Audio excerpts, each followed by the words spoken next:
మే 2వ తారీఖున మేము విజయవాడలో ఒక మీడియా సమావేశం ఏర్పాటు చేసి పోలవరం ప్రాజెక్టులో ఉన్నటువంటి ఇబ్బందులు,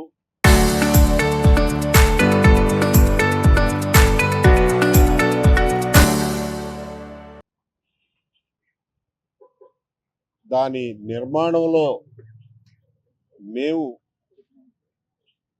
అధికారిక పత్రాల ద్వారా గమనించినటువంటి నిర్మాణ లోపాలు, వీటన్నిటినీ చాలామంది ఇరిగేషన్ ఇంజనీర్లు, ఎక్స్పర్ట్లతో మాట్లాడిన తర్వాత గంట సేపు వివరంగా ఆ రోజున పత్రికా సమావేశంలో ప్రతి విషయాన్ని ఎక్స్ప్లెయిన్ చేశాం. గైడ్ బండ్ గురించి, అప్రోచ్ ఛానల్ గురించి, ఈ డయాఫ్రమ్ వాల్ గురించి, కాఫర్ డ్యాములు, అసలు మొదటి డయాఫ్రమ్ వాల్ ఎందుకు కొట్టుకుపోయింది, ఇవన్నీ ఎక్స్ప్లెయిన్ చేశాం. చేసిన తర్వాత మేము ప్రజలకు చెప్పిన విషయాలనే ఒక లేఖ రూపంలో సిడబ్ల్యూసికి, ఆంధ్రప్రదేశ్ గవర్నమెంట్కి, పీపీఏకి, జలశక్తి మంత్రిత్వ శాఖ భారత ప్రభుత్వానికి అందరికీ పంపించాం. దాని మీద యాక్షన్ తీసుకోమన్నాం. మేము రేజ్ చేసిన ఇష్యూస్ మీద అవసరమైనటువంటి యాక్షన్ తీసుకోండి అన్నాం. ఏమీ చలనం కనపడలేదు. దాంతో మార్చి 23వ తారీఖున అయ్యా ఒకసారి మిమ్మల్ని కలిసే అవకాశం ఇవ్వండి మాకు, మేము కలిసి ఇవన్నీ మీకు ఎక్స్ప్లెయిన్ చేస్తామని చెప్పాం. దాని మీద కూడా పెద్దగా ఏమీ స్పందన రాలేదు. గత నెల రోజుల నుంచి ఎదురు చూస్తూనే ఉన్నాం. మొన్న ఏప్రిల్ 27వ తారీఖు తేదీతో పీపీఏ రాజమండ్రి నుంచి మాకు ఒక ఉత్తరం పంపించారు. మీరేదో మాట్లాడాలన్నారు కదా, వచ్చి మాట్లాడండి, మాకు ముఖాముఖి చెప్పండి అని. దాని గురించి అని ఇవాళ టైం తీసుకుని 11 గంటలకు కలిసాం. ఇందులో ఓహ్రా గారు వచ్చి నెల రోజులు కూడా కాల, 15 రోజులే అయింది. ఈ పీపీఏకి మొదట్లో ఇది ఐఏఎస్ ఆఫీసర్ కింద అనుకున్నారు. సీఈఓగా ఐఏఎస్ ఆఫీసర్ని పెట్టాలన్నారు. దినేష్ కుమార్ గారని కొన్నాళ్ళు ఉన్నారు, వెళ్ళిపోయారు. ఆ తర్వాత ఎవరో ఐఏఎస్ ఆఫీసర్లు రాలా. 9 సంవత్సరాల పాటు పీపీఏ ఇన్ఛార్జీల ఆధ్వర్యంలో నడిచింది.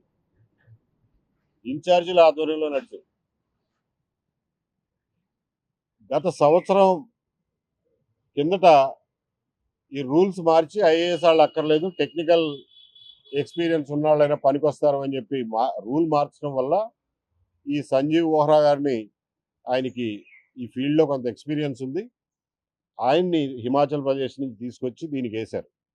వేసి మొన్న 25వ తారీఖునే ఆయన హడావిడిగా ఇక్కడ ఆఫీస్ ఓపెన్ చేసినాడు, ఆఫీస్ తీసుకున్నారు. కాబట్టి ఆయనకి ఇందులో కొన్ని ఇబ్బందులు ఉన్నాయని తెలుసు, కానీ ఎగ్జాక్ట్గా ఏంటన్నది ఆయనకి తెలియదు పాపం. అవన్నీ మేము ఓపికగా ఇవాళ ఎక్స్ప్లెయిన్ చేసి చెప్పేవాళ్ళం. మనం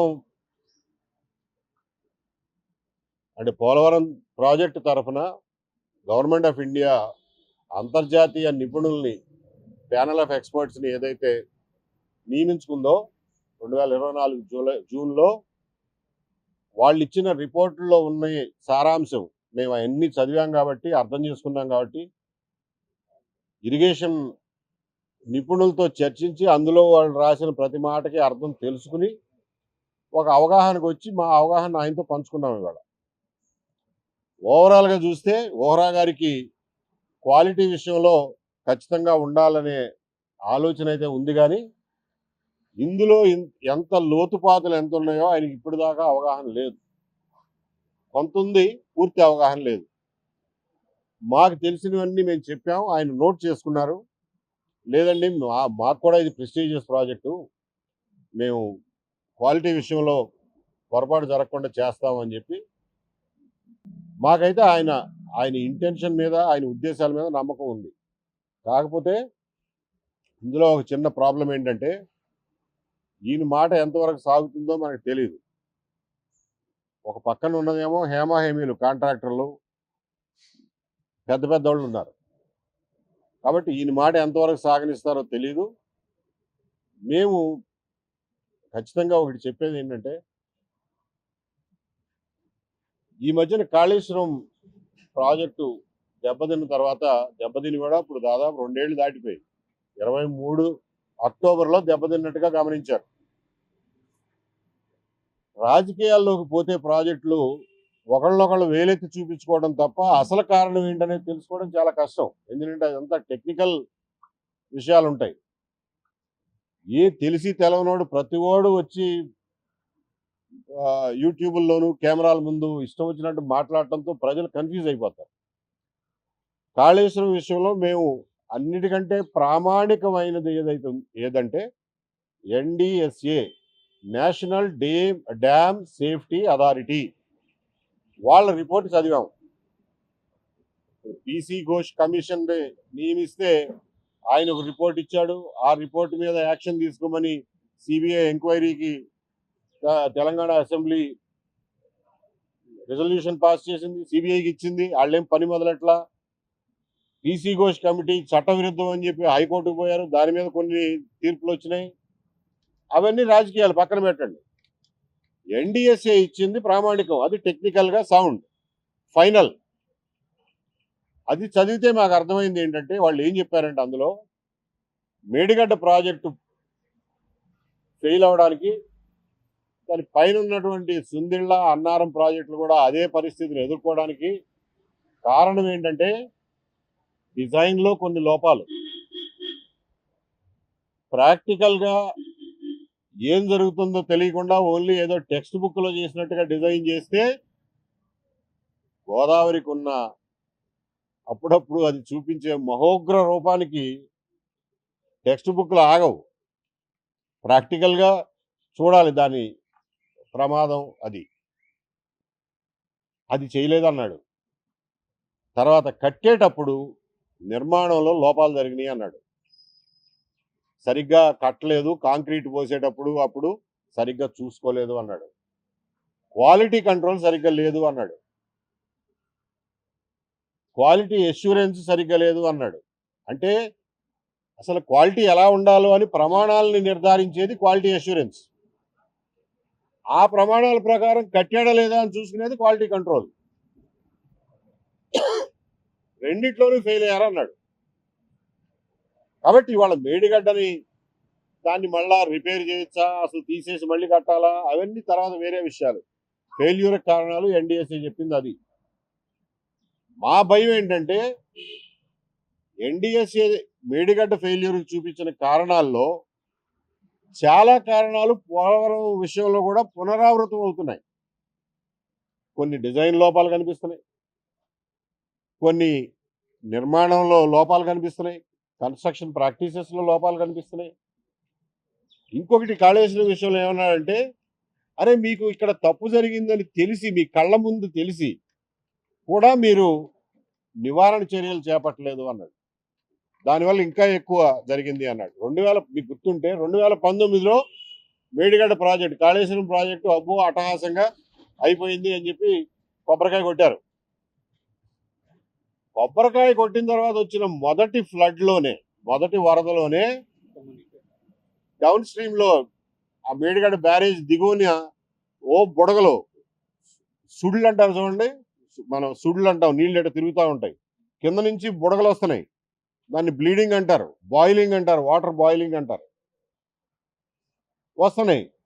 తర్వాత దాని డౌన్ స్ట్రీమ్ లో కట్టిన యాప్రాన్ అని ఉంటుంది, 1 మీటర్ బై 1 మీటర్ కాంక్రీట్ బ్లాకులు అన్ని వరుసనే పొడుగబెట్టారు. ఆ ఉధృతికి ఆ బ్లాకులు మొత్తం కొట్టుకుపోయినాయి. అవన్నీ రుజువులే కదా. 2019లోనే రుజువులు కనపడి, అయినా కానీ మీరు కళ్ళు మూసుకున్నారు. 2020లో కనపడి, 2021లో కనపడి, ఏం చేస్తున్నారు ఇన్నాళ్ళు అని ఇప్పుడు చివాట్లు పెడుతున్నాడు. అంటే అంతా అయిపోయినాక ఎన్‌డీఎస్ఏ వచ్చి చేయడం కాదండి. ఎన్‌డీఎస్ఏ అనేది కొంచెం అథారిటేటివ్గా, టెక్నికల్గా సౌండ్ మనుషులు ఉండేటటువంటి ఆర్గనైజేషన్ కాబట్టి ఆ ఎన్‌డీఎస్ఏతో మన పోలవరాన్ని కూడా ఇప్పుడే చెక్ చేయించండి. ఫెయిల్యూర్ అయినాక చెక్ చేయించడం కాదు, ఏం చేసుకుంటాం తర్వాత. ఇప్పుడే చెక్ చేయించండి. కట్టిన డయాఫ్రమ్ వాల్ అవి సరిగ్గా ఉన్నాయో లేవో చూసుకోండి.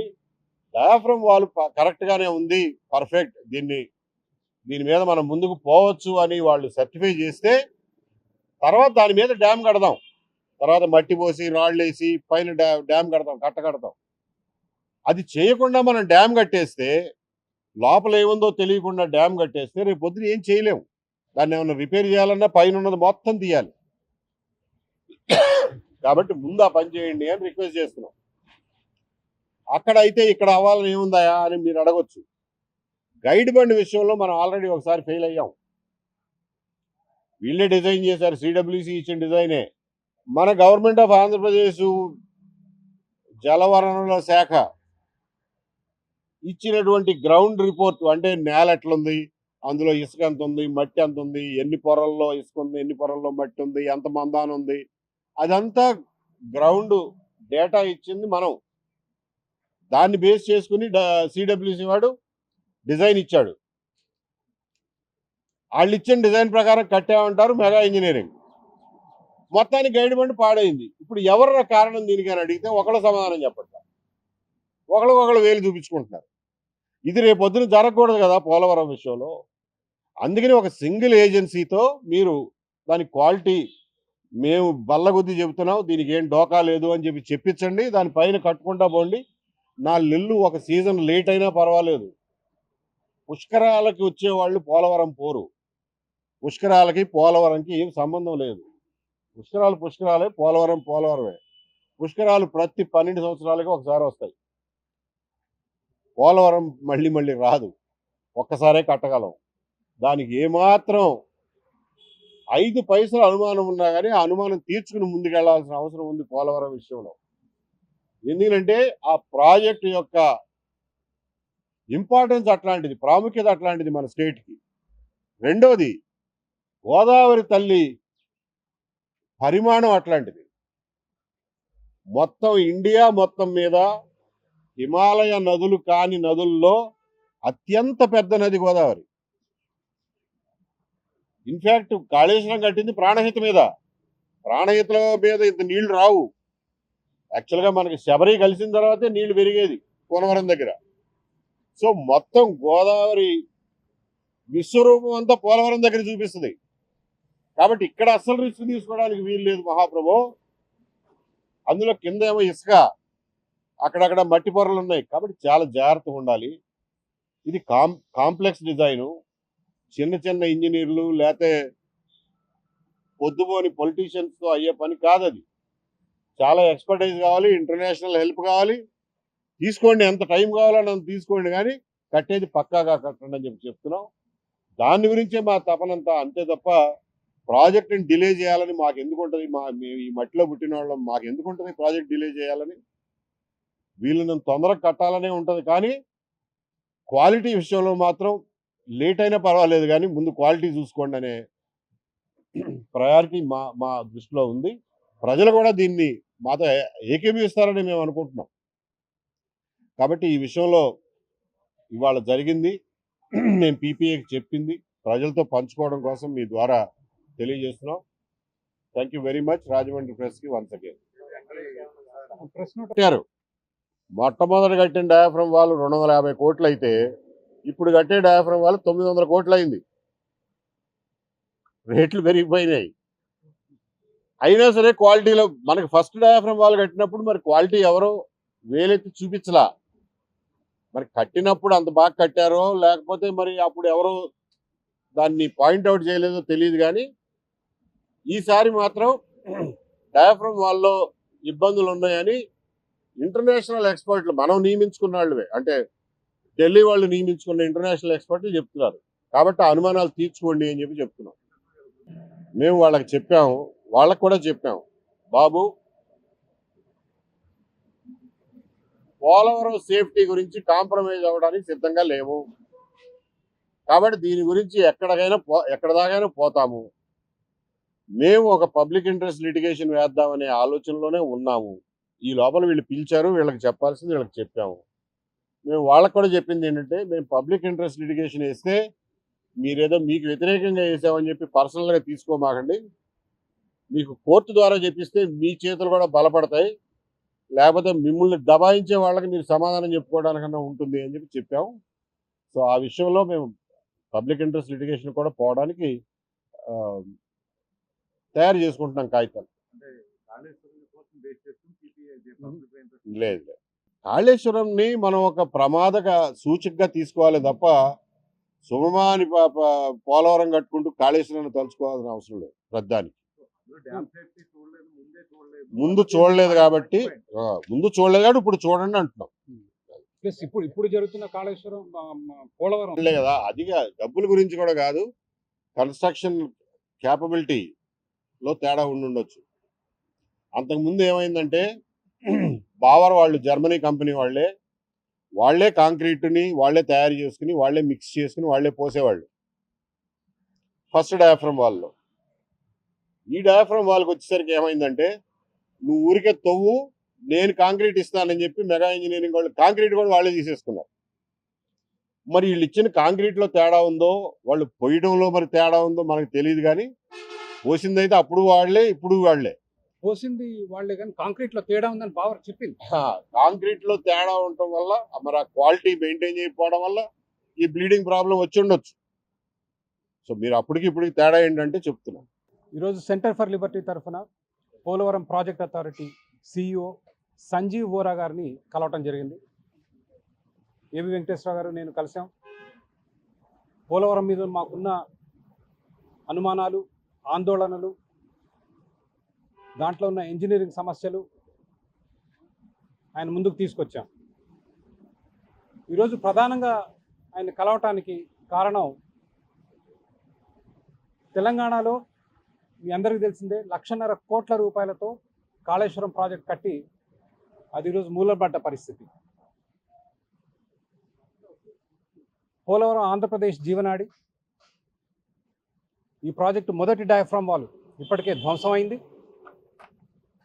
ఈ ప్రాజెక్టులోని గైడ్ బండ్ మీ అందరికీ తెలిసిందే 2023 వచ్చిన వరదల్లో ధ్వంసమైంది.